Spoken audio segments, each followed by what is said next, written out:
കൃഷ്ണ ഗുരുവായൂരപ്പ. കൃഷ്ണനും കൂട്ടരും സെമന്തകമണി അന്വേഷിച്ച് നടന്ന് ഒരു ഗുഹയുടെ മുന്നിലെത്തിയത് വരെയാണല്ലോ പറഞ്ഞത്. അങ്ങനെ അവർ ആ ഗുഹയുടെ മുന്നിൽ നിന്നു. ആരെയും പുറത്തു കാണാനില്ല. ആരെയും കാണാതെ എങ്ങനെ ഗുഹയ്ക്ക് മുന്നിൽ നിന്നിട്ട് എന്താണ് കാര്യം? കൃഷ്ണൻ മറ്റുള്ളവരെ പുറത്തു നിർത്തിയിട്ട് ഗുഹയ്ക്കുള്ളിൽ നടന്നു.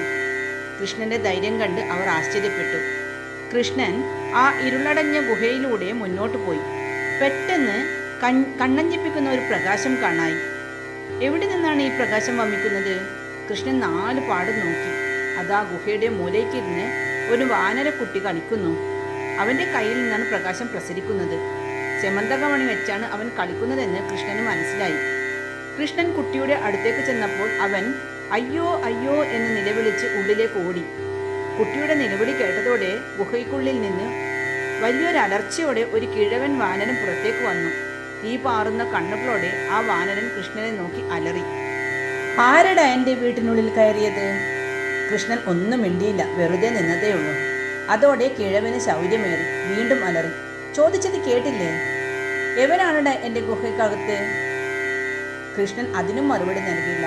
മനഃപൂർവ്വം മൗനം പൂണ്ടു. വാനരന് കോപം വർദ്ധിച്ചു. അവൻ അലറിക്കൊണ്ട് കൃഷ്ണന്റെ നേർക്ക് കുതിച്ചു. കൃഷ്ണനെ തലങ്ങും വിലങ്ങും ഇടിച്ചു. കൃഷ്ണൻ എല്ലാം സഹിച്ചു നിന്നതേയുള്ളൂ. താൻ ആരാണെന്ന് ഈ വയസ്സൻ സ്വയം അറിഞ്ഞോട്ടെ എന്ന് കരുതിയാണ് കൃഷ്ണൻ മിണ്ടാതെ നിന്നത്. കൃഷ്ണഭക്തനായ ജാംബവാനായിരുന്നു ആ വാനരൻ. എന്തു ചെയ്തിട്ടും തൻ്റെ ശത്രുവിന് ഒരനക്കവുമില്ലെന്ന് കണ്ട് ജാംബവാന് കലി കയറി. ജാംബവാൻ തൻ്റെ ശക്തി മുഴുവൻ സംഭരിച്ച് കൃഷ്ണനെ തുരുതുരാ ഇടിച്ചു. മർദ്ദനമേൽക്കും തോറും കൃഷ്ണന് ശക്തി കൂടിക്കൂടി വരുന്നതായി ജാംബവാന് തോന്നി. പോരാട്ടം തുടങ്ങിയിട്ട് 28 ദിവസമായി. എന്നിട്ട് ശത്രുവിന് ഒരു കുലുക്കവുമില്ല. ജാംബവാന് സംശയമായി. ഒരു മനുഷ്യന് ഈ രീതിയിൽ എന്നോട് പൊരുതി നിൽക്കാനാവില്ല. എന്നോട് പൊരുതാതെ തന്നെ എന്നെ തോൽപ്പിക്കുന്ന ഈ മനുഷ്യൻ ദ്വാപരയുഗത്തിലെ കൃഷ്ണൻ തന്നെയാവണം. ജാംബവാൻ കൃഷ്ണന്റെ മുഖത്ത് നോക്കി തന്നോട് മിണ്ടാതെ നിന്നു. അപ്പോഴേക്കും കൃഷ്ണൻ ജാംബവാന്റെ അടുക്കിലേക്ക് ചെന്നു. ജാംബവാന്റെ കണ്ണുകളിൽ ഭഗവാൻ കൃഷ്ണന്റെ രൂപം തെളിഞ്ഞു. ജാംബവാൻ ഓടിച്ചെന്ന് കൃഷ്ണന്റെ കാൽക്കൽ വീണ് കേണപേക്ഷിച്ചു. ഭഗവാനെ, എന്നോട് പൊറുക്കണമേ. ആളെ അറിയാതെ ചെയ്തു പോയ തെറ്റിന് മാപ്പ് നൽകണമേ. കൃഷ്ണൻ ജാംബവാനെ പിടിച്ചെഴുന്നേൽപ്പിച്ചു. എന്നിട്ട് ശരീരമാസകലം തലോടി മാറോടണച്ചു. ജാംബവാന്റെ കണ്ണുകളിൽ സന്തോഷത്തിന്റെ ബാഷ്പബിന്ദുക്കൾ. ജാംബവാൻ കൃഷ്ണനോട് ആദരപൂർവ്വം പറഞ്ഞു, അല്ലയോ ഭഗവാൻ, അങ്ങ് എന്തിനാണ് അടിയന്റെ ഈ ഗുഹയിലേക്ക് എഴുന്നള്ളിയിരിക്കുന്നത്? ജാംബവാന്റെ ചോദ്യത്തിന് മറുപടിയായി കൃഷ്ണൻ സെമന്തകമണിയെക്കുറിച്ചും അതിലൂടെ തനിക്ക് നേരിട്ടിരിക്കുന്ന ലോകാപവാദത്തെക്കുറിച്ചും എല്ലാം വിവരിച്ചു. എന്നിട്ട് പറഞ്ഞു, ഇപ്പോൾ ആ സെമന്തകമണി അങ്ങയുടെ പക്കലുണ്ടെന്ന് ഞാൻ മനസ്സിലാക്കുന്നു. വിരോധമില്ലെങ്കിൽ അത് എനിക്ക് തന്നാൽ നന്നായി. അത് സത്രാജിത്തിന് തിരിച്ചു നൽകി എനിക്ക് അപവാദത്തിൽ നിന്ന് രക്ഷ നേടാം. അതിന് അങ്ങ് എന്നെ സഹായിക്കണം. അയ്യോ ഭഗവാനെ, എന്നിൽ നിന്ന് അങ്ങേക്ക് സഹായമോ? എന്താണ് പറയുന്നത്? അങ്ങേക്ക് എന്താണ് ആവശ്യമെന്ന് വെച്ചാൽ കൊണ്ടുപോയിക്കൊള്ളൂ. എനിക്കെന്തിനാ ഈ മണി? ഒരു സിംഹം ഇതും കൊണ്ട് പോകുന്നത് കണ്ടു. അതിൻ്റെ പ്രകാശം കണ്ടപ്പോൾ എൻ്റെ മകൾ ജാംബവതിക്ക് അത് കിട്ടണമെന്നായി. അങ്ങനെയാണ് ഞാൻ ആ സിംഹത്തിൽ നിന്ന് അത് കൈക്കലാക്കിയത്. എനിക്കിനി ഇതാവശ്യമില്ല. ഞാൻ മണി മാത്രമല്ല, എൻ്റെ മകൾ ജാംബവതിയും അങ്ങേക്ക് നൽകുന്നു. സ്വീകരിച്ചാലും. കൃഷ്ണൻ സന്തോഷത്തോടെ രണ്ടും സ്വീകരിച്ചു. കൃഷ്ണൻ മണിയും ജാംബവതിയുമായി ഗുഹയ്ക്ക് പുറത്തേക്ക് വന്നപ്പോൾ പുറത്ത് ആരുമില്ല. ഒപ്പം വന്നവരോ തേരോ ഒന്നുമില്ല. ഗുഹയ്ക്കകത്ത് കയറിയ കൃഷ്ണനെ ദിവസങ്ങളോളം കാണാതായപ്പോൾ അവരെല്ലാം ദ്വാരകയിലേക്ക് മടങ്ങിപ്പോയിരുന്നു. കൃഷ്ണനോടൊപ്പം സെമന്തകമണി അന്വേഷിച്ച് കാട്ടിൽ പോയവരെല്ലാം മടങ്ങി വന്നിട്ടും കൃഷ്ണനെ കാണാത്തതിൽ രുക്മിണി ആകെ പരിഭ്രാന്തിയായി. കൃഷ്ണനെ കാണാനില്ലെന്ന വാർത്ത ദ്വാരകയിലെങ്ങും പരന്നു. ജനങ്ങൾ അന്തഃപുരത്തിലേക്ക് പ്രവഹിച്ചു. ബന്ധുജനങ്ങൾ പരിഭ്രാന്തരായി. കൃഷ്ണനെ ആർക്കും ഒന്നും ചെയ്യാനാവില്ല. എങ്കിലും ഇത്ര ദിവസമായിട്ടും കാണാതിരിക്കുന്നതിൽ അവർക്ക് അങ്കലാപ്പ്. 28 ദിവസമായി കൃഷ്ണനെ കാണാതായിട്ട്. ഇത്രയും നാൾ ഒരു വിവരവും കിട്ടിയതുമില്ല. സത്രാജിത്താണ് ഇതിനൊക്കെ കാരണക്കാരൻ. അയാളാണ് കൃഷ്ണൻ സെമന്തകമണി മോഷ്ടിച്ചെന്ന് പറഞ്ഞ് പരത്തിയത്. അതുകൊണ്ടല്ലേ കൃഷ്ണൻ അതും അന്വേഷിച്ച് കാട്ടിൽ പോയതും തിരിച്ചെത്താത്തതും. സത്രാജിത്തിനെ വെറുതെ വിട്ടുകൂടാ. അയാളോട് ഇതിന് പകരം ചോദിക്കണം. അവിടെ കൂടിയിരിക്കുന്ന ജനങ്ങൾ ഇങ്ങനെ ഓരോരോ അഭിപ്രായം പ്രകടിപ്പിച്ചു. ഏറെ കഴിഞ്ഞില്ല, ആകാശത്ത് ചെറിയൊരു ശബ്ദം കേൾക്കായി. ആൾക്കാർ ആകാംക്ഷയുടെ മുകളിലേക്ക് നോക്കി. അവർക്ക് വിശ്വസിക്കാനായില്ല. ഗരുഡവാഹനത്തിൽ കൃഷ്ണനും മറ്റൊരാളും പറന്നു വരികയാണ്. ആൾക്കാർ ആഹ്ലാദത്തോടെ കൃഷ്ണൻ വരുന്നേ, അതാ കൃഷ്ണൻ വരുന്നേ എന്ന് ഉറക്കെ വിളിച്ചു പറഞ്ഞു. കൃഷ്ണൻ ചിരിച്ചുകൊണ്ട് ഗരുഡവാഹനത്തിൽ നിന്ന് ഇറങ്ങി. ഒപ്പം ജാംബവതിയും. കൃഷ്ണനോടൊപ്പം ഒരു പുതിയ സ്ത്രീയെ കണ്ടപ്പോൾ ജനങ്ങൾ സംശയത്തോടെ പരസ്പരം നോക്കി. കൃഷ്ണൻ കൂടി നിന്നവരെയെല്ലാം സമാധാനിപ്പിച്ചു. ബലരാമൻ കൃഷ്ണനോട് ശാസനാസ്വരത്തിൽ ചോദിച്ചു, നീ പോയിട്ട് എത്ര നാളായി എന്നറിയാമോ? വിവരം എന്തെങ്കിലും അറിയിക്കരുതായിരുന്നോ? എവിടെയായിരുന്നു ഇത്രയും നാൾ? ബലരാമൻ അതേക്കുറിച്ചൊന്നും അറിയാതെയല്ല. എങ്കിലും തടിച്ചുകൂടിയിരിക്കുന്ന ജനങ്ങൾ കൃഷ്ണൻ എവിടെയായിരുന്നുവെന്നും എന്താണ് വൈകിയതെന്നും അറിയേണ്ടതാണല്ലോ. കൃഷ്ണൻ വിനയത്തോടെ ജ്യേഷ്ഠനോട് പറഞ്ഞു, ക്ഷമിക്കണം ജ്യേഷ്ഠ, വിവരം അറിയിക്കാനൊന്നും തരപ്പെട്ടില്ല. സ്യമന്തകമണി അന്വേഷിച്ചു പോയ ഞാൻ ജാമ്പവാന്റെ ഗുഹയ്ക്കകത്താണ് എത്തിപ്പെട്ടത്. അദ്ദേഹവുമായി നീണ്ടുനിന്ന പോരാട്ടത്തിൽ ദിവസങ്ങൾ കടന്നുപോയത് അറിഞ്ഞില്ല. ജാമ്പവാന്റെ ശക്തി ഒന്ന് പരീക്ഷിക്കാമെന്ന് കരുതിയാണ് ഞാൻ ഇങ്ങനെ ചെയ്തത്. 28 ദിവസം വേണ്ടി വന്നു ജാമ്പവാനെ അല്പം ഒന്ന് ക്ഷീണിപ്പിക്കാൻ. അതോടെ എന്നെ മനസ്സിലാക്കിയ ജാമ്പവാൻ സ്യമന്തകമണി തിരിച്ചു നൽകി. സ്യമന്തകമണി മാത്രമല്ല, അദ്ദേഹത്തിന്റെ പുത്രി ജാമ്പവതിയും എനിക്ക് തന്നു. കൃഷ്ണന്റെ വിശദീകരണം കേട്ട് ബലരാമൻ ചിരിച്ചു. എന്നിട്ട് പറഞ്ഞു, എന്തായാലും സ്യമന്തകമണിയുടെ പേരിൽ നീ കള്ളൻ എന്ന പേര് കേട്ടു. ഇനി എത്രയും വേഗം അത് സത്രാജിത്തിന് നൽകണം. എല്ലാവരും അറിയത്തക്ക രീതിയിൽ പരസ്യമായി തന്നെ അത് നൽകണം. ബലരാമന്റെ നിർദ്ദേശം കൃഷ്ണനും അവിടെ കൂടി നിന്നവർക്കും വളരെ ഇഷ്ടപ്പെട്ടു. ഒരു മഹാസദസ്സിൽ വെച്ച് കൃഷ്ണൻ സത്രാജിത്തിന് സ്യമന്തകമണി നൽകി. സത്രാജിത്ത് മണി ഏറ്റുവാങ്ങി. എങ്കിലും കുറ്റബോധം കൊണ്ട് അയാൾ ഏറെ അസ്വസ്ഥനായി. കൃഷ്ണനെക്കുറിച്ച് പറഞ്ഞു പരത്തിയ അപരാധങ്ങൾ ഓർക്കുമ്പോൾ അയാൾക്ക് അപമാനവും ദുഃഖവും തോന്നി. ഇതിന് എന്താണൊരു പരിഹാരം? എങ്ങനെയാണ് പ്രായശ്ചിത്തം ചെയ്യുക? ഒടുവിൽ സത്രാജിത്ത് സ്യമന്തകമണി കൃഷ്ണന് തന്നെ നൽകാൻ തീരുമാനിച്ചു. പണ്ടൊരിക്കൽ കൃഷ്ണൻ അത് ആവശ്യപ്പെട്ടതുമാണല്ലോ. അതുകൊണ്ട് കൃഷ്ണൻ അത് സ്വീകരിക്കാതിരിക്കില്ല. അദ്ദേഹത്തിനെതിരെ അപരാധം പറഞ്ഞതിന് പ്രായശ്ചിത്തം എന്നോണം തൻ്റെ ഏക മകളായ സത്യഭാമയെ കൂടെ കൊടുക്കാനും സത്രാജിത്ത് നിശ്ചയിച്ചു. സത്രാജിത്ത് തൻ്റെ ആഗ്രഹം കൃഷ്ണനെ അറിയിച്ചു. കൃഷ്ണനാകട്ടെ സ്യമന്തകമണി സ്വീകരിക്കാൻ കൂട്ടാക്കിയില്ല. അതിനോട് സത്രാജിത്തിനുള്ള താല്പര്യം അറിയാമായിരുന്ന കൃഷ്ണൻ അദ്ദേഹത്തോട് തന്നെ അത് സൂക്ഷിക്കാൻ ആവശ്യപ്പെട്ടു. എന്നാൽ സത്യഭാമയെ കൃഷ്ണൻ അതീവ സന്തോഷത്തോടെ സ്വീകരിച്ചു. മകളെ സ്വീകരിക്കാനെങ്കിലും കൃഷ്ണൻ സന്നദ്ധനായല്ലോ. സത്രാജിത്തിന് ആശ്വാസമായി. കൃഷ്ണനുമായുള്ള ജാമ്പവതിയുടെയും സത്യഭാമയുടെയും വിവാഹം ആർഭാടപൂർവ്വം ആഘോഷിച്ചു. ഹസ്തിനപുരിയിൽ പാണ്ഡവരുടെ സ്ഥിതി പരിതാപകരമായിരുന്നു. ധൃതരാഷ്ട്രരും മക്കളും പാണ്ഡവരോട് നല്ല രീതിയിലല്ല പെരുമാറുന്നത് എന്ന് വസുദേവൻ അറിഞ്ഞിരുന്നു. കൃഷ്ണനും ഇതൊന്നും അറിയാതെയല്ല. ഓരോ തിരക്കു കാരണം ഹസ്തിനപുരം വരെ പോകാനോ ബന്ധുജനങ്ങളെ കാണാനോ കൃഷ്ണന് തരമായില്ല. പക്ഷേ ഇപ്പോഴറിഞ്ഞ വർത്തമാനമനുസരിച്ച് ഹസ്തിനപുരിയിൽ പോയേ മതിയാകൂ. ഹൃദയഭേദകമായ വാർത്തയാണ് ഹസ്തിനപുരത്തിൽ നിന്ന് കിട്ടിയത്. വാരണാവതത്തിൽ താമസിക്കുകയായിരുന്ന കുന്തിയും മക്കളും തീയിൽ വെന്തു മരിച്ചു അത്രേ. പാണ്ഡവരുടെ താമസത്തിനായി പ്രത്യേകം പണിത മന്ദിരത്തിന് തീ പിടിച്ചാണു പോലും അവർ മരിച്ചത്. ധൃതരാഷ്ട്രരുടെ ഉറ്റ സുഹൃത്തായ പുരോചനനാണ് ആ മന്ദിരം പണിതതെന്നും കേൾക്കുകയുണ്ടായി. പെട്ടെന്ന് തീപിടിക്കുന്ന അരക്കും മെഴുക്കുമൊക്കെ ഉപയോഗിച്ചാണത്രേ മന്ദിരം പണിതിരിക്കുന്നത്. അത് ധൃതരാഷ്ട്രരുടെയും കൂട്ടരുടെയും ചതിയായിരുന്നുവെന്ന് ഊഹിക്കാവുന്നതേ ഉള്ളൂ. വസുദേവൻ ഈ വാർത്ത കേട്ട് വല്ലാതെ ദുഃഖിച്ചു. തൻ്റെ സഹോദരിക്കും കുട്ടികൾക്കും ഈയൊരു ഗതി വന്നുപെട്ടല്ലോ എന്നോർത്തപ്പോൾ അദ്ദേഹത്തിന് ദുഃഖം നിയന്ത്രിക്കാനായില്ല. ഒട്ടും താമസിയാതെ കൃഷ്ണനും ബലരാമനും ഹസ്തിനപുരിയിലേക്ക് യാത്രയായി. ഹസ്തിനപുരത്തിൽ എത്തിയ ബലരാമനും കൃഷ്ണനും ധൃതരാഷ്ട്ര മഹാരാജാവിനെ കണ്ടു. രാജാവ് പാണ്ഡവരുടെയും കുന്തിയുടെയും അപകടമരണത്തിൽ വേദന നടിച്ചു, ദുഃഖം അഭിനയിച്ചു. കൃഷ്ണൻ രാജാവിന് അനുശോചനം അറിയിച്ചു. ബലരാമനും കൃഷ്ണനും ഭീഷ്മരെ കണ്ടു. അദ്ദേഹമാകട്ടെ വളരെ ദുഃഖിതനായിരുന്നു. ദ്രോണർക്കും വളരെ വേദനയുണ്ടായിരുന്നു. പ്രത്യേകിച്ചും തൻ്റെ പ്രിയ ശിഷ്യനായിരുന്ന അർജുനൻ മരിച്ചു എന്ന വാർത്ത ദ്രോണരെ തളർത്തി. പക്ഷേ ഇവരിൽ നിന്നെല്ലാം വ്യത്യസ്തനായിട്ടാണ് വിതുരരെ കണ്ടത്. വിതുരർക്ക് അത്ര വലിയ ദുഃഖമൊന്നും ഉള്ളതായി കൃഷ്ണന് തോന്നിയില്ല. ബലരാമനും അത് ശ്രദ്ധിക്കാതെയല്ല, അവർ സ്വകാര്യമായി എന്തോ സംസാരിച്ചു. കൃഷ്ണനും ബലരാമനും ഒരു കാര്യം ഏതാണ്ട് ഉറപ്പായി. പാണ്ഡവരും കുന്തിയമ്മയും അരക്കില്ലത്തിലെ തീപിടുത്തത്തിൽ നിന്ന് രക്ഷപ്പെട്ടിരിക്കാനാണ് ഇട. അല്ലെങ്കിൽ വിതുരർ ഇങ്ങനെ ദുഃഖിതനല്ലാതിരിക്കില്ല. ബലരാമനും കൃഷ്ണനും ദ്വാരകയില്ലാതെ തക്കത്തിൽ അവിടെ ഒരു വലിയ ഗൂഢാലോചന നടന്നു. സത്യഭാമയെ കൃഷ്ണന് നൽകിയ സത്രാജിത്തിനെ വകവരുത്തുകയായിരുന്നു ഗൂഢാലോചനയിലെ തീരുമാനം. ഒപ്പം സ്യമന്തകമണി സ്വന്തമാക്കുകയും ചെയ്യണം. ശതധന്വാവ് എന്ന യാദവ പ്രമാണി സത്യഭാമയെ മോഹിച്ചിരുന്നു. കൃതവർമാവും സത്യഭാമയെ വിവാഹം ചെയ്യാൻ കൊതിച്ചിരുന്നു. സത്രാജിത്ത് തൻ്റെ മകളെ ഇവർക്ക് കൊടുക്കാതെ കൃഷ്ണന് കൊടുത്തതിൽ ഇരുവരും അദ്ദേഹത്തിൻ്റെ വിരോധികളായി. കൃഷ്ണന്റെ ഉത്തമ ഭക്തന്മാരിലൊരാളായിരുന്ന അക്രൂരൻ ഇപ്പോൾ കൃതവർമാവിൻ്റെ ഉറ്റ മിത്രമാണ്. അക്രൂരനും സത്യഭാമയുടെ മേൽ കണ്ണുണ്ടായിരുന്നു അത്രേ. അങ്ങനെ സത്യഭാമയെ കാമിച്ചിരുന്ന ശതധന്വാവ്, കൃതവർമാവ്, അക്രൂരൻ എന്നിവർ ഒരു കാര്യത്തിൽ യോജിപ്പിലായിരുന്നു, സത്രാജിത്തിനോട് പകരം വീട്ടുന്ന കാര്യത്തിൽ. അങ്ങനെയിരിക്കെ ഒരു നാൾ കൃതവർമാവും അക്രൂരനും കൂടെ ശതധന്വാവിനെ സമീപിച്ച് പറഞ്ഞു, നോക്കൂ സുഹൃത്തെ, ഈ സത്രാജിത്ത് നമ്മയെല്ലാം പറ്റിക്കുകയായിരുന്നു. അയാൾ മകളെ കൃഷ്ണനാണ് കൊടുത്തത്, അതും രുക്മിണിയെയും ജാമ്പവതിയെയും ഒക്കെ വിവാഹം ചെയ്ത ശേഷവും. എന്താ നമുക്കൊരു കുറവ്? അയാൾ സത്യഭാമയെ നമ്മളിൽ ഒരാൾക്ക് തരാത്തത് എന്ത്? ഇതിന് നമുക്ക് പകരം ചോദിക്കണം. ഇപ്പോഴാണ് അതിനു പറ്റിയ സന്ദർഭം. കൃഷ്ണനും ബലരാമനും സ്ഥലത്തില്ല. അവർ പാണ്ഡവരുടെ മരണവാർത്ത അറിഞ്ഞ് ഹസ്തിനപുരയിലേക്ക് പോയിരിക്കുകയാണ്. അതുകൊണ്ട് സത്രാജിത്തിന്റെ കഥ കഴിച്ച് ആ സിമന്തകമണി എത്രയും വേഗം നമുക്ക് കൈക്കലാക്കണം. ഇത് കേട്ട ശതധന്വാവ് പറഞ്ഞു, നിങ്ങൾ എന്താണെന്ന് വെച്ചാൽ അത് ചെയ്തു കൊള്ളൂ, എനിക്കൊന്നിനും വയ്യ. സത്രാജിത്ത് ഇന്ന് പഴയ സത്രാജിത്തല്ല, കൃഷ്ണന്റെ അമ്മാവനാണ്.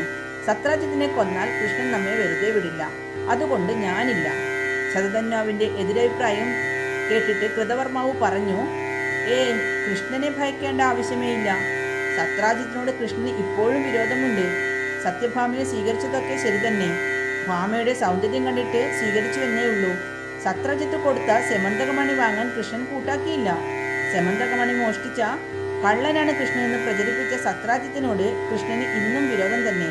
അതുകൊണ്ട് സത്രാജിത്തിനെ വധിച്ചാൽ കൃഷ്ണൻ മനസ്സാലെ സന്തോഷിക്കുകയുള്ളൂ, അല്ലാതെ പകരം ചോദിക്കാൻ കൃഷ്ണൻ വരികയില്ല.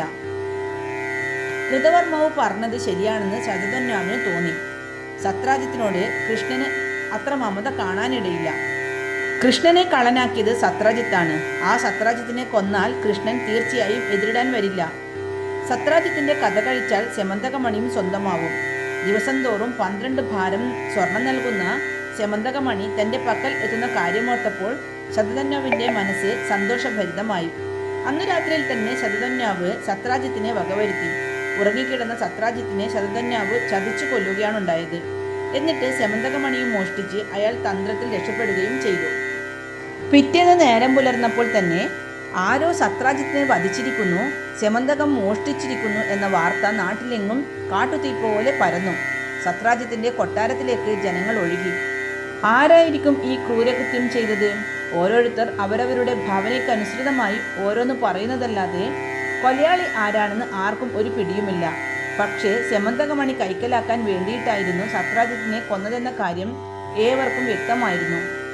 ദിവസവും 12 ഭാരം സ്വർണവും മറ്റ് ഐശ്വര്യങ്ങളും സെമന്തകമണി നൽകിയിരുന്നുവെങ്കിലും അത് കൈവശം വെച്ചിരുന്നവർക്കെല്ലാം ആപത്താണ് വന്നുപെട്ടത്. സത്രാജിത്തിന്റെ മരണവാർത്ത സത്യഭാമയുടെ കാതിലുമെത്തി. അവൾ അച്ഛനെ വിളിച്ച് വിലപിച്ചുകൊണ്ട് ബോധം കെട്ടു വീണു. ജാമ്പവതിയും രുക്മിണിയും സത്യഭാമയെ ശുശ്രൂഷിച്ചു. മുഖത്ത് വെള്ളം തളിക്കുകയും വെൺചാമ്പരം കൊണ്ട് വീശുകയും ചെയ്തു. സത്യഭാമയ്ക്ക് പതുക്കെ ബോധം തെളിഞ്ഞു. അവൾ ദുഃഖിതയായിരുന്നുവെങ്കിലും ഉറച്ച സ്വരത്തിൽ പറഞ്ഞു, അച്ഛൻ്റെ മരണവാർത്ത എൻ്റെ നാഥനെ അറിയിക്കണം. അദ്ദേഹത്തെ ഹസ്തിനപുരത്തിൽ നിന്ന് എത്രയും വേഗം ഇവിടെ എത്തിക്കണം. എന്നിട്ട് മതി മറ്റു കാര്യങ്ങൾ. സത്യഭാമയുടെ സങ്കടം കണ്ടിട്ട് ആരും അവളുടെ അഭിപ്രായത്തെ എതിർത്തില്ല. വസുദേവനും ദേവകിയും ഉഗ്രസേന മഹാരാജാവും എതിരായി ഒന്നും പറഞ്ഞില്ല. ഭാമ തൻ്റെ വേഗതയേറിയ തേരിലേറി ഹസ്തിനപുരിയിലേക്ക് യാത്രയായി. കൃഷ്ണനും ഭാമയും തിരിച്ചെത്തും വരേക്ക് സത്രാജിത്തിന്റെ ജഡം എണ്ണയിലിട്ട് സൂക്ഷിക്കാൻ ഉഗ്രസേന രാജാവ് കൽപ്പനയിട്ടു. സത്യഭാമ ഹസ്തിനപുരത്തിലെത്തി. പാണ്ഡവരെക്കുറിച്ചുള്ള സത്യാവസ്ഥ അറിയാനായി അലഞ്ഞു നടക്കുകയായിരുന്നു ബലരാമനും കൃഷ്ണനും. അപ്പോഴാണ് അവർ സത്യഭാമ വന്നിട്ടുള്ള വിവരം അറിഞ്ഞത്. പിന്നെ ഒട്ടും വൈകിയില്ല. അവർ ഉടനെ തന്നെ ഭാമയെ കണ്ടു. ഭാമ ദുഃഖമെല്ലാം മനസ്സിലൊതുക്കി കൃഷ്ണനോട് കാര്യം പറഞ്ഞു. ധൃതിയിൽ അവർ ദ്വാരകയിലേക്ക് യാത്രയായി. ബലരാമനും കൃഷ്ണനും ദ്വാരകയിൽ മടങ്ങിയെത്തിയ വിവരം ശതധന്വാവ് അറിഞ്ഞു. അതോടെ ശതധന്വാവിന് വെപ്രാളമായി. കൃഷ്ണന്റെ അമ്മാവനായ സത്രാജിത്തിനെ കൊന്നവനെ കൃഷ്ണൻ കണ്ടുപിടിക്കാതിരിക്കില്ലെന്ന് ശതധന്വാവിന് നല്ല നിശ്ചയമുണ്ടായിരുന്നു. സെമന്തകമണി സ്വന്തമാക്കാനുള്ള അത്യാർത്തിയിൽ താൻ അങ്ങനെ ഒരു അപരാധം ചെയ്തു പോയതാണ്. കൃതവർമാവും അതിന് കൂട്ടുണ്ടായിരുന്നതാണല്ലോ. അതുകൊണ്ട് കൃതവർമാവിനെ കണ്ട് ഉപദേശം ആരായാമെന്ന വിചാരത്തോടെ ശതധന്വാവ് കൃതവർമാവിനെ കണ്ട് സഹായം അഭ്യർത്ഥിച്ചു. കൃതവർമാവാകട്ടെ വളരെ സമർത്ഥമായി ഒഴിഞ്ഞുമാറി. സത്രാജിത്തിനെ വധിക്കാൻ പ്രോത്സാഹിപ്പിച്ച കൃതവർമാവ് ഇപ്പോൾ അതൊന്നും അറിയാതെ മട്ടിൽ ശതധന്വാവിനോട് പറഞ്ഞു, അയ്യോ, ബലരാമനോടും കൃഷ്ണനോടും എതിരിടാനോ? അതിനാർക്കാണ് കഴിയുക? കംസന്റെയും ജരാസന്ധന്റെയും ഒക്കെ ഗതി നമുക്കറിയില്ലേ? കൃഷ്ണനോട് പൊരുതി കംസൻ മരിച്ചു. ജരാസന്ധൻ കൃഷ്ണനോട് എത്ര തവണയാണ് പൊരുതി തോറ്റത്? അങ്ങനെയുള്ള കൃഷ്ണനോട് എതിരിടുക എന്ന് പറഞ്ഞാൽ അയ്യോ ഞാനില്ലേ? കൃതവർമാവിന്റെ വാക്കുകൾ ശതധന്വാവിനെ വല്ലാതെ ദുഃഖിപ്പിച്ചു. തന്നെ ചതിക്കുകയായിരുന്നു കൃതവർമ്മമെന്ന് ശതധന്വാവിന് ബോധ്യമായി. ഈ ചതിക്ക് പകരം വീട്ടണമെന്ന് അയാൾക്ക് തോന്നി. പക്ഷേ ബലരാമനും കൃഷ്ണനും എന്നെ അന്വേഷിച്ച് നടക്കുന്ന സന്ദർഭത്തിൽ അങ്ങനെ ചെയ്യുന്നത് നല്ലതല്ല എന്നോർത്ത് ശതധന്വാവ് അടങ്ങി നിന്നു. എന്നിട്ട് അവിടെ നിന്ന് അക്രൂരനെ കാണാനായി പോയി. അക്രൂരനും കൃതവർമാവിനെ പോലെ തന്നെ കൃഷ്ണനോട് എതിരിടേണ്ടെന്ന് ഉപദേശിക്കുകയാണ് ഉണ്ടായത്. അക്രൂരനും കൂടെ കൈവിട്ടപ്പോൾ ശതധന്വാവിന് നിൽക്കക്കള്ളിയില്ലാതായി. ശതധന്വാവ് വല്ലാതെ ഭയന്നു. കൃഷ്ണനെക്കുറിച്ചുള്ള ഓർമ്മകൾ ശതധന്വാവിനെ വേട്ടയാടി. അയാളുടെ കണ്ണുകൾ നിറഞ്ഞു. അത് കണ്ടിട്ട് അക്രൂരൻ പറഞ്ഞു, താങ്കൾ ഇങ്ങനെ ദുർബലനായാലോ? താങ്കൾ എവിടെയെങ്കിലും പോയി രക്ഷപ്പെടാൻ നോക്കുക. അതല്ലാതെ മറ്റു മാർഗങ്ങളൊന്നും ഞാൻ കാണുന്നില്ല. അക്രൂരനോടും ശതധന്വാവിന് വല്ലാതെ ദേഷ്യമാണ് തോന്നിയത്. ഹസ്തിനപുരിയിൽ നിന്നും മടങ്ങിയെത്തിയ കൃഷ്ണനും ബലരാമനും സത്രാജിത്തിന്റെ ശവശരീരം സംസ്കരിക്കാനുള്ള ഏർപ്പാടുകളിൽ വ്യാപൃതരായി. രാജോചിതമായ ചടങ്ങുകളോടെയാണ് ശവസംസ്കാരം നടന്നത്. സത്രാജിത്തിന് ഭാമയല്ലാതെ മറ്റു മക്കളില്ലാത്തതിനാൽ കൃഷ്ണൻ തന്നെ അന്ത്യചടങ്ങുകൾ നടത്തി. തുടർന്ന് 16 നാളത്തെ ദുഃഖാചരണത്തിന് ഉഗ്രസേന മഹാരാജാവ് ഉത്തരവായി. അമ്മാവനെ കൊന്ന ശതധന്വാവിനെ വെറുതെ വിട്ടുകൂടെന്ന് കൃഷ്ണൻ തീരുമാനിച്ചു. അയാളെ കണ്ടെത്തി തക്ക ശിക്ഷ നൽകണം. ശതധന്വാവ് നാടുവിട്ടോടി എന്ന് മാത്രമേ കൃഷ്ണൻ അറിയാവൂ. എവിടേക്കാണെന്ന് കണ്ടുപിടിക്കണം. അതിനുവേണ്ടിയുള്ള യാത്രയ്ക്കായി രഥം ഒരുങ്ങി. ബലരാമനും കൃഷ്ണനും രഥത്തിലേറി. കൃഷ്ണൻ കടിഞ്ഞാൺ കയ്യിലെടുത്തു. അപ്പോഴേക്കും അതാ എതിർദിശയിൽ നിന്ന് മറ്റൊരു രഥം വളരെ വേഗത്തിൽ വരുന്നു. ആരാണ് രഥത്തിൽ? കൃഷ്ണനും ബലരാമനും ആകാംക്ഷയോടെ ആ രഥത്തിലേക്ക് ഉറ്റുനോക്കി. അപ്പോഴേക്കും ആ രഥം കൃഷ്ണന്റെ രഥത്തിനടുത്തായി വന്നു നിന്നു. അതിൽ നിന്ന് ഒരു ദൂതൻ പെട്ടെന്ന് ഇറങ്ങി താണു തൊഴുതു. കൃഷ്ണനും ബലരാമനും ദൂതനെ അഭിവാദനം ചെയ്തു. പാഞ്ചാല രാജ്യത്ത് നിന്ന് വന്ന ദൂതനായിരുന്നു അയാൾ. പാഞ്ചാല മഹാരാജാവിന്റെ മകളായ ദ്രൗപദിയുടെ സ്വയംവര സന്ദേശവും കൊണ്ടാണ് അയാൾ വന്നിരിക്കുന്നത്. സന്ദേശം കൈമാറി ദൂതൻ മടങ്ങി. ദ്രൗപദിയുടെ സ്വയംവര വാർത്തയറിഞ്ഞതോടെ കൃഷ്ണന്റെ മനസ്സ് മാറി. കൃഷ്ണൻ ബലരാമനോട് പറഞ്ഞു, ജ്യേഷ്ഠ, പാഞ്ചാല മഹാരാജാവിന്റെ മകളുടെ സ്വയംവരത്തിന് ദ്വാരകയിൽ നിന്ന് ആരെങ്കിലും പോകേണ്ടതില്ലേ? നമ്മളല്ലാതെ മറ്റൊരാണ് ഇവിടെ നിന്ന് ഉടനെ പോകാനുള്ളത്. അതുകൊണ്ട് സ്വയംവരത്തിൽ പങ്കെടുത്ത ശേഷം ശതധന്വാവിനെ അന്വേഷിച്ചു പോകാം. ബലരാമനും കൃഷ്ണന്റെ അഭിപ്രായത്തോട് യോജിച്ചു. ശതധന്വാവിനെ അന്വേഷിച്ചിറങ്ങിയ തേരിൽ തന്നെ അവർ പാഞ്ചാലത്തിലേക്ക് യാത്രയായി. ദ്രൗപദിയുടെ സ്വയംവരത്തിൽ പാഞ്ചാല രാജ്യം മുഴുവൻ വലിയ ആഘോഷ തിമർപ്പിലായിരുന്നു. എങ്ങും ഒരു ഉത്സവാന്തരീക്ഷം. ബലരാമനും കൃഷ്ണനും കൃത്യസമയത്ത് തന്നെ സ്വയംവര പന്തലിലെത്തി. മിക്ക രാജാക്കന്മാരും പന്തലിൽ നിരന്നിട്ടുണ്ട്. ജരാസന്ധൻ, ശിശുപാലൻ, പൗണ്ഡ്രകൻ തുടങ്ങിയവരും സ്വയംവരത്തിന് എത്തിയിട്ടുണ്ടായിരുന്നു. കൃഷ്ണൻ ആൾക്കൂട്ടത്തിനിടയിൽ ആരെയോ അന്വേഷിക്കുന്നത് പോലെ തോന്നി. അത് കണ്ടിട്ട് ബലരാമൻ ചോദിച്ചു, കൃഷ്ണ, നീ ഇവിടെ ശതധന്വാവിനെ തിരയുകയാണോ? ഏയ്, അല്ലേ അല്ല. അയാൾ ഇവിടെ വരികയോ? ദാ അങ്ങോട്ട് ആ മൂലയ്ക്ക് നോക്കൂ. ചില ബ്രാഹ്മണന്മാർ ഇരിക്കുന്നത് കണ്ടില്ലേ? അവർ ആരാണെന്ന് മനസ്സിലായില്ലേ? നമ്മുടെ പാണ്ഡവരാ. ബലരാമനും അവരെ ശ്രദ്ധിച്ചു. അതെ, പാണ്ഡവർ തന്നെ. ബലരാമനും മനസ്സിലായി. എന്നിട്ട് ബലരാമൻ ചോദിച്ചു, എവിടെയാ കുന്തിയമ്മ? ഇവിടെ എവിടെയെങ്കിലും കാണാതിരിക്കില്ല. നമുക്ക് ഇവിടുന്ന് പോകും മുമ്പേ കുന്തിയമ്മയെയും കണ്ടുപിടിക്കണം, കൃഷ്ണൻ പറഞ്ഞു. അതിനിടെ സ്വയംവരത്തിനുള്ള ഒരുക്കമായി വളരെ ഉയരത്തിൽ സ്ഥാപിച്ചിരിക്കുന്ന ഒരു യന്ത്രക്കിളിയെ എഴുതു വീഴ്ത്തുന്നതാരാണോ അയാളെ ദ്രൗപദിക്ക് സ്വയംവരിക്കാമെന്നായിരുന്നു നിബന്ധന. രാജാക്കന്മാർ ഓരോരുത്തരായി യന്ത്രക്കിളിയെ ലക്ഷ്യമാക്കി അമ്പെയ്തു. എങ്കിലും ആർക്കും ലക്ഷ്യം നേടാനായില്ല. ഇക്കൂട്ടത്തിൽ ശിശുപാലനും പൗണ്ഡ്രകനുമൊക്കെ ഉണ്ടായിരുന്നു. ഒടുവിൽ ബ്രാഹ്മണർക്കിടയിൽ നിന്ന് ഒരാൾ മുന്നോട്ട് വന്ന് യന്ത്രക്കിളിയെ ലക്ഷ്യമാക്കി അമ്പു തൊടുത്തു. അയാളെ കണ്ടപ്പോൾ മറ്റു രാജാക്കന്മാർക്ക് പുച്ഛമാണ് തോന്നിയത്. പക്ഷേ അവരെയെല്ലാം അമ്പരപ്പിക്കും വിധം ആ ബ്രാഹ്മണ യുവാവ് യന്ത്രക്കിളിയുടെ തലയറുത്ത് താഴെയിട്ടു. എങ്ങും ആഹ്ലാദാരവം. ആരാണയാൾ? ആരാണയാൾ? ഓരോരുത്തരും അന്വേഷിച്ചു. അതിനിടെ ദ്രൗപദി മുന്നോട്ട് വന്ന് ആ ബ്രാഹ്മണ യുവാവിനെ വരണമാല്യമിട്ടു. വാദ്യഘോഷങ്ങൾ മുഴങ്ങി, വായ്ക്കുരവ് ഉയർന്നു. എങ്ങും സ്വയംവരാഘോഷത്തിന്റെ ബഹളവും തിരക്കും. ദ്രൗപദി സ്വയംവരിച്ചത് ആരെയാണെന്ന് കൃഷ്ണനും ബലരാമനും മനസ്സിലായിരുന്നു. അർജുനനല്ലാതെ മറ്റാർക്കാണ് അത്തരമൊരു അഭ്യാസം പ്രകടിപ്പിക്കാനാവുക? ദ്രൗപദിയുമായി അർജുനന്റെ സ്വയംവരം നടന്നതിൽ കൃഷ്ണനും ബലരാമനും വളരെ സന്തോഷമായി. സ്വയംവരത്തിന്റെ ബഹളത്തിനിടയ്ക്ക് ബലരാമനും കൃഷ്ണനും സ്ഥലം വിട്ടു. കുന്തിയമ്മയെ കണ്ട് മടങ്ങാനായിരുന്നു അവരുടെ ശ്രമം. കുന്തി മറ്റൊരു വീട്ടിലായിരുന്നു താമസം. ബലരാമനും കൃഷ്ണനും കുന്തിദേവിയെ അവിടെ ചെന്ന് കണ്ട് കുശലാന്വേഷണം നടത്തി. ഏറെ താമസിയാതെ അവർ ദ്വാരകയിലേക്ക് തിരിച്ചു. ബലരാമനും കൃഷ്ണനും വായുവേഗതയുള്ള രഥത്തിൽ ദ്വാരകയിലേക്ക് കുതിക്കുകയാണ്. അവർ മിഥിലാപുരയിലെത്തി. അപ്പോഴാണ് അവർ ആ കാഴ്ച കണ്ടത്. നിരത്ത് ഒരു കുതിര കിടന്ന് പിടയുന്നു. കൃഷ്ണൻ രഥം നിർത്തി ആ കുതിരയുടെ അടുത്തു പോയി നോക്കി. മരണവേദന കൊണ്ട് പിടയുന്ന കുതിര തിലടയ്ക്കുള്ളിൽ ചാവുകയും ചെയ്തു. ശതധന്വാവിൻ്റെതാണ് കുതിരയെന്ന് കൃഷ്ണന് മനസ്സിലായി. ബലരാമനും കുതിരയെ തിരിച്ചറിഞ്ഞു. ശതധന്വാവ് ഇവിടെ അടുത്തെങ്ങോ ഉണ്ടാവുമെന്ന് തീർച്ചയാണ്. അയാൾ വന്ന കുതിരയാണ് ഈ ചത്തുകിടക്കുന്നത്. അവർ അവിടെ മാകെ ഒന്ന് കണ്ണോടിച്ചു. അപ്പോഴാണ് അല്പം അകലെ കുറ്റിക്കാട്ടിൽ ചെറിയൊരു അനക്കം കേട്ടത്. കൃഷ്ണൻ ഉടനെ തന്നെ ആ ഭാഗത്തേക്ക് ഓടി. ഒപ്പം ബലരാമനും. അതാ കുറ്റിക്കാട്ടിൽ നിന്ന് ശതധന്വാവ് എണീറ്റ് ഓടുന്നു. കൃഷ്ണൻ വിട്ടില്ല. കൃഷ്ണനും പിന്തുടർന്നു. ശതധന്വാവിൻ്റെ അത്ര പെട്ടെന്ന് പിടിക്കാനൊന്നും കഴിഞ്ഞില്ല. ഒടുവിൽ മിഥിലയുടെ വടക്കേ അറ്റത്ത് വെച്ച് അയാളെ കൃഷ്ണൻ പിടികൂടി. ഒട്ടും വൈകാതെ ചക്രം കൊണ്ട് ശതധന്വാവിൻ്റെ കഥ കഴിച്ചു. എന്നിട്ട് സെമന്തകത്തിന് വേണ്ടി അയാളുടെ ശരീരം മുഴുവൻ പരതി. എവിടുന്നാണ് സെമന്തകം കിട്ടുക? അത് അക്രൂരനെ ഏൽപ്പിച്ചിട്ടാണല്ലോ ശതധന്വാവ് നാടുവിട്ടത്. സെമന്തകം തിരിച്ചു കിട്ടാത്തതിൽ കൃഷ്ണന് വിഷമം തോന്നി. അയാളെ കൊന്നത് വെറുതെയായി. കൃഷ്ണൻ പരിതപിച്ചു. കൃഷ്ണന്റെ ദുഃഖം മനസ്സിലാക്കിയ ബലരാമൻ പറഞ്ഞു, കൃഷ്ണ, നീ ദുഃഖിക്കേണ്ട ആവശ്യമില്ല. സത്രാജിത്തിനെ കൊന്നത് അവൻ തന്നെയാണെന്നതിൽ സംശയമില്ല. അതല്ലെങ്കിൽ അവൻ നാടുവിടേണ്ട ആവശ്യമില്ല. സെമന്തകമണിയും അവൻ തന്നെ മോഷ്ടിച്ചിട്ടുണ്ടാവും. നാടുവിട്ട് ഓടിയപ്പോൾ അത് ആരെയെങ്കിലും ഏൽപ്പിച്ചിട്ടുണ്ടാവും. ജ്യേഷ്ഠൻ പറഞ്ഞത് ശരിയാവാമെന്ന് കൃഷ്ണനും തോന്നി. സെമന്തകമണിയെ കണ്ടുപിടിക്കാതെ എങ്ങനെയാണ് ദ്വാരകയിൽ പോവുക? എവിടുന്നാണ് അത് കണ്ടെത്തുക? കൃഷ്ണൻ ആത്മഗതമെന്നോണം പറഞ്ഞു. അത് കേട്ട് ബലരാമൻ പറഞ്ഞു, നീ ദ്വാരകയിൽ പോയി സെമന്തകമണിക്ക് വേണ്ടി അന്വേഷണം നടത്തുക. മറ്റു ചിലയിടത്തെല്ലാം ഞാനും അന്വേഷിക്കാം.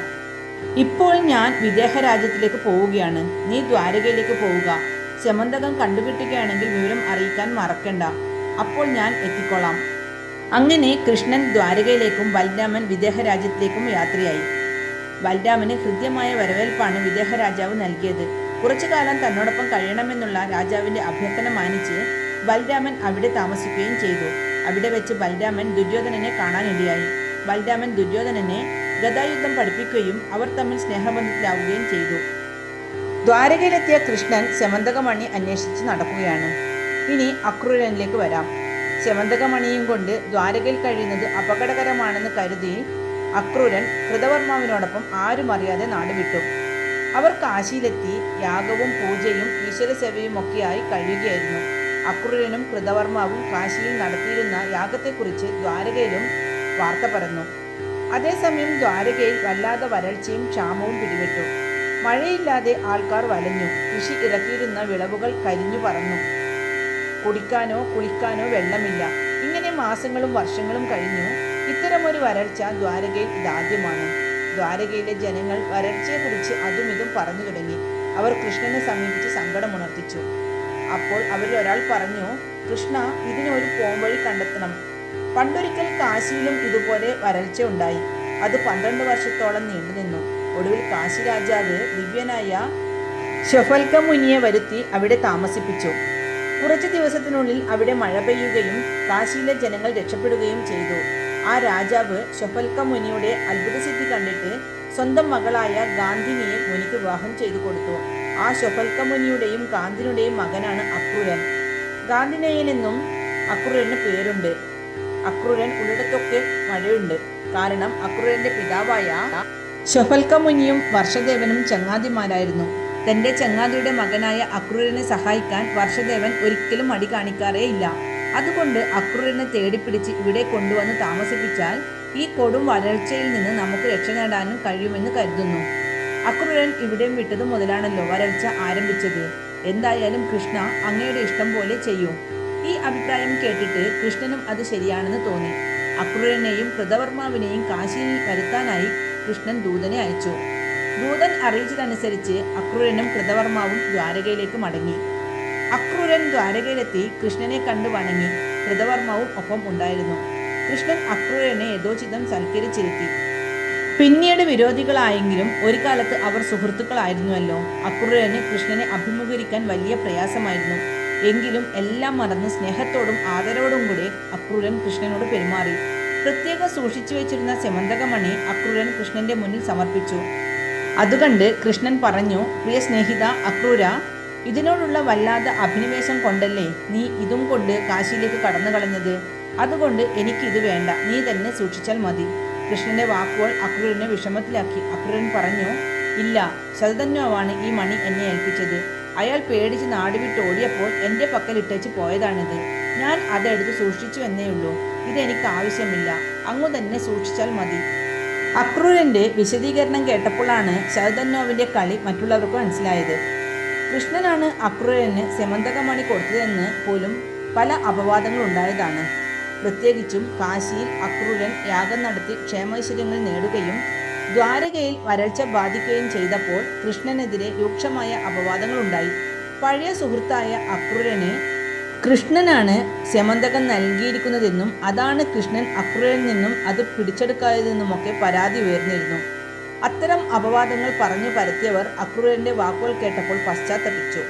കൃഷ്ണന് അപവാദത്തിൽ നിന്ന് സ്വയം മാറാനോ വരൾച്ച മാറ്റി മഴ പെയ്യിക്കാനോ ഒന്നും കഴിയാത്തത് കൊണ്ടല്ല ഇങ്ങനെ ചെയ്യാതിരിക്കുന്നത്. എല്ലാം സാധാരണ പോലെ സംഭവിക്കട്ടെ എന്ന് കരുതി എന്ന് മാത്രം. അക്രൂരൻ ദ്വാരകയിലെത്തിയതോടെ മഴ പെയ്യാൻ ആരംഭിച്ചു. ദ്വാരകവാസികൾക്ക് വളരെ സന്തോഷവും ആശ്വാസവുമായി. സെമന്തകമണി തിരികെ കിട്ടിയ കാര്യം ബലരാമനെ അറിയിക്കാനായി വിദേഹ രാജ്യത്തേക്ക് ദൂതനെ അയച്ചു. വിവരമറിഞ്ഞ് ബലരാമൻ ഉടനെ ദ്വാരകയിലെത്തി. വർഷങ്ങളായി ദ്വാരകയിൽ നിന്ന് മാറിക്കഴിയുകയായിരുന്ന ബലരാമനെ കണ്ട് കൃഷ്ണന്റെ കണ്ണുകൾ നിറഞ്ഞു. അതുപോലെ ബലരാമന്റെയും. രണ്ടുപേരും കെട്ടിപ്പിടിച്ച് നെറുകയിൽ ചുംബിച്ചു. എന്നിട്ട് കൃഷ്ണൻ പറഞ്ഞു, ജ്യേഷ്ഠ, ഇതാ സെമന്തകമണി. ഇനി ഇത് സത്യഭാമ സൂക്ഷിക്കട്ടെ അല്ലേ? കൃഷ്ണന്റെ ചോദ്യം കേട്ട് ബലരാമൻ പറഞ്ഞു, വേണ്ട കൃഷ്ണ, നിനക്കിത് ജാമ്പവാനാണ് തന്നത്. അദ്ദേഹത്തിന്റെ മകൾ ജാമ്പവതിയോടൊപ്പം, അതിനാൽ അത് അവൾക്ക് നൽകുക. എന്നാൽ ഇത് അക്രൂരന് നൽകാം എന്ന് പറഞ്ഞ് കൃഷ്ണൻ സെമന്തകമണി അക്രൂരനെ ഏൽപ്പിച്ചു. അക്രൂരൻ എതിരൊന്നും പറയാതെ തൊഴു കൈയോടെ അത് സ്വീകരിച്ചു. കുന്തി ദേവിയോടും പാണ്ഡവരോടുമൊപ്പം ഇന്ദ്രപ്രസ്ഥത്തിൽ കുറച്ചു കാലം താമസിക്കണമെന്ന് വസുദേവനും ദേവകിയും ആഗ്രഹിച്ചിരുന്നു. ഇപ്പോൾ അതിനുള്ള സന്ദർഭം വന്നിരിക്കുകയാണ്. വസുദേവന്റെ ഇളയപുത്രി സുഭദ്രയെ ദുര്യോധനന് വിവാഹം ചെയ്തു കൊടുക്കാൻ ബലരാമൻ നിശ്ചയിച്ചു. ബലരാമന്റെ കീഴിൽ ഗദായുദ്ധം പരിശീലിച്ചവനാണല്ലോ ദുര്യോധനൻ. അപ്പോൾ ശിഷ്യന് സുഭദ്രയെ നൽകുന്നതിൽ ബലരാമന് എതിർപ്പൊന്നും ഉണ്ടായില്ല. എന്നാൽ തന്റെ കാമുകിയായ സുഭദ്രയെ ദുര്യോധനന് വിവാഹം ചെയ്തു കൊടുക്കുന്നുവെന്ന വാർത്ത അറിഞ്ഞതോടെ അർജുനൻ ആകെ പരിഭ്രാന്തനായി. എന്താണ് വേണ്ടത്? ആലോചിക്കാനും അഭിപ്രായം ആരായാനുമൊന്നും സമയമില്ല. എത്രയും വേഗം എന്തെങ്കിലും ചെയ്യണം അർജുനൻ നിശ്ചയിച്ചു. ഒടുവിൽ സുഭദ്രയെ മോഷ്ടിച്ചു കൊണ്ടുവരാൻ അർജുനൻ തീരുമാനിച്ചു. അർജുനൻ ഒരു സന്യാസിയുടെ വേഷത്തിൽ ചെന്ന് സുഭദ്രയെ മോഷ്ടിച്ച് സ്ഥലം വിട്ടു. ഇക്കാര്യത്തിൽ കൃഷ്ണനും അർജുനന് കൂട്ടുണ്ടായിരുന്നു. സുഭദ്രയെ അർജുനനാണ് തട്ടിക്കൊണ്ടുപോയതെന്ന് അറിഞ്ഞപ്പോൾ ബലരാമന് വല്ലാതെ ദേഷ്യമായി. അർജുനനെ ആക്രമിച്ച് സുഭദ്രയെ വീണ്ടെടുക്കാനായി ബലരാമൻ ഒരുങ്ങി. കൃഷ്ണൻ ജ്യേഷ്ഠനെ സമാധാനിപ്പിച്ചു. സുഭദ്രയെ അർജുനന് വളരെ ഇഷ്ടമായിരുന്നെന്ന കാര്യം കൃഷ്ണൻ ബലരാമനോട് പറഞ്ഞു. ഇത് കേട്ടപ്പോൾ ബലരാമൻ കൃഷ്ണനെ ശാസിച്ചു. അങ്ങനെയോ? അർജുനന് സുഭദ്രയെ വലിയ ഇഷ്ടമായിരുന്നു എന്നോ? എങ്കിൽ എന്തുകൊണ്ട് നീ അതെന്നോട് നേരത്തെ പറഞ്ഞില്ല? നമുക്ക് അവരുടെ വിവാഹം മംഗളമായി നടത്താമായിരുന്നുവല്ലോ. അതിനെന്താ ജ്യേഷ്ഠ, അത് ഇനിയും ആവാമല്ലോ, കൃഷ്ണൻ പറഞ്ഞു. ശരിയാണ്, നമുക്കതങ്ങ് നടത്തി കൊടുക്കാം, ബലരാമന് സമ്മതിച്ചു. അങ്ങനെ കൃഷ്ണനും ബലരാമനും വസുദേവനും അമ്മമാരുമെല്ലാം ഇന്ദ്രപ്രസ്ഥത്തിലേക്ക് പോയി. അവിടെ ചെന്ന് അർജുനന്റെയും സുഭദ്രയുടെയും വിവാഹം നടത്തിക്കൊടുക്കുകയും ചെയ്തു. പെങ്ങളെ കണ്ട സന്തോഷത്തിൽ വസുദേവൻ മതിമറന്നു. അതുപോലെ ആങ്ങളെ കണ്ട സന്തോഷത്തിൽ കുന്തിദേവിയും. അവർ കുറച്ചു ദിവസം ഇന്ദ്രപ്രസ്ഥത്തിൽ തങ്ങി. കൃഷ്ണന്റെയും ബലരാമന്റെയും മറ്റും സാന്നിധ്യം കുന്തിദേവിയെയും പാണ്ഡവരെയും വളരെ സന്തോഷിപ്പിച്ചു. കുറച്ചു കഴിഞ്ഞപ്പോൾ ദ്വാരകയിൽ നിന്ന് വന്നവരെല്ലാം വസുദേവനും ദേവകിക്കുമൊപ്പം മടക്കയാത്രയ്ക്ക് ഒരുങ്ങി. അപ്പോഴാണ് സുഭദ്രയുടെ ഒരു നിർബന്ധം, കുഞ്ഞേട്ടൻ കൃഷ്ണൻ കുറച്ചു ദിവസം കൂടെ ഇന്ദ്രപ്രസ്ഥത്തിൽ കഴിയണമെന്ന്. സുഭദ്രയുടെ നിർബന്ധത്തിന് വഴങ്ങി കൃഷ്ണൻ ഇന്ദ്രപ്രസ്ഥത്തിൽ തന്നെ തങ്ങി. മറ്റുള്ളവർ ദ്വാരകയിലേക്ക് യാത്രയായി. ഒരു നാൾ കൃഷ്ണൻ കുന്തിദേവിയോട് ചോദിച്ചു, എന്താ അമ്മേ, അമ്മയ്ക്ക് ഇത്ര വലിയ 5 മക്കളുണ്ടായിട്ടും ഒരു സന്തോഷമില്ലായ്മ? അമ്മയ്ക്ക് എന്താ സന്തോഷമായി കഴിഞ്ഞാൽ? കഷ്ടപ്പാടുകളില്ലാത്തവർ ആരാണുള്ളത്? കൃഷ്ണന്റെ ചോദ്യം കേട്ട് കുന്തിദേവി അർത്ഥഗർഭമായി ഒന്ന് ചിരിച്ചു. എന്നിട്ട് പറഞ്ഞു, അതെ മകനെ, കഷ്ടപ്പാടില്ലാത്തവരായിട്ട് ആരുമില്ല. പക്ഷേ എന്നെപ്പോലെ കഷ്ടത അനുഭവിച്ചവരും ആരുമില്ല. ഇത്രയും പറഞ്ഞപ്പോൾ തന്നെ കുന്തിദേവിയുടെ കണ്ണുകൾ നിറഞ്ഞു. അവരുടെ തൊണ്ടയിടറി. കൃഷ്ണൻ കുന്തിദേവിയെ സമാധാനിപ്പിച്ചു. എന്നിട്ട് ഓരോന്നോരോന്നായി എല്ലാം കേട്ട് മനസ്സിലാക്കി. പാണ്ഡുരാജാവിൻ്റെ മരണശേഷം പാണ്ഡവർക്ക് ധൃതരാഷ്ട്രയിൽ നിന്ന് അനുഭവിക്കേണ്ടി വന്ന വിഷമതകളൊക്കെ കുന്തി കൃഷ്ണനോട് വിവരിച്ചു. ഒളിവിൽ കഴിഞ്ഞിരുന്ന കാലത്തെക്കുറിച്ചോർത്തപ്പോൾ കുന്തിദേവി വിതുമ്പി. അരക്കില്ലത്തിൽ നിന്ന് രക്ഷപ്പെട്ടത് കേവലം ഭാഗ്യം കൊണ്ട് മാത്രമാണെന്നായിരുന്നു കുന്തിദേവിയുടെ വിശ്വാസം. ഒടുവിൽ മക്കൾ ദ്രൗപദിയെ വിവാഹം ചെയ്ത ശേഷം പലരുടെയും ഭീഷണിയും നിർബന്ധവും മൂലം ധൃതരാഷ്ട്രർ പകുതി രാജ്യം നൽകിയ വിവരം കുന്തി ഓർമ്മിച്ചു. എല്ലാം കേട്ടിരുന്ന കൃഷ്ണൻ അവരെ സമാധാനിപ്പിച്ചു. അമ്മ ഒന്നുകൊണ്ടും ദുഃഖിക്കരുത്, അമ്മയ്ക്ക് നല്ലതേ വരൂ. ഇനിയും കാലമുണ്ടല്ലോ. ധർമ്മവും നീതിയും സത്യവും ജയിക്കുക തന്നെ ചെയ്യും. കൃഷ്ണന്റെ നല്ല വാക്കുകൾ കുന്തിദേവിയുടെ മനസ്സ് കുളിർപ്പിച്ചു. യുധിഷ്ഠിര മഹാരാജാവിന് വലിയൊരു കൊട്ടാരം നിർമ്മിച്ചു നൽകാൻ കൃഷ്ണൻ തീരുമാനിച്ചു. അതിനുവേണ്ടി കൃഷ്ണൻ വിശ്വകർമാവിന്റെ സഹായം തേടി. രാജ്യത്തൊരിടത്തുമില്ലാത്ത തരത്തിൽ വളരെ വലുതും മനോഹരവുമായ ഒരു മണിസൗധം നിർമ്മിക്കാൻ കൃഷ്ണൻ വിശ്വകർമാവിനോട് ആവശ്യപ്പെട്ടു. താമസിയാതെ മണിമന്ദിരം ഉയർന്നു. കുന്തിദേവിയും പാണ്ഡവരും പുതിയ കൊട്ടാരത്തിലേക്ക് താമസമാവുകയും ചെയ്തു.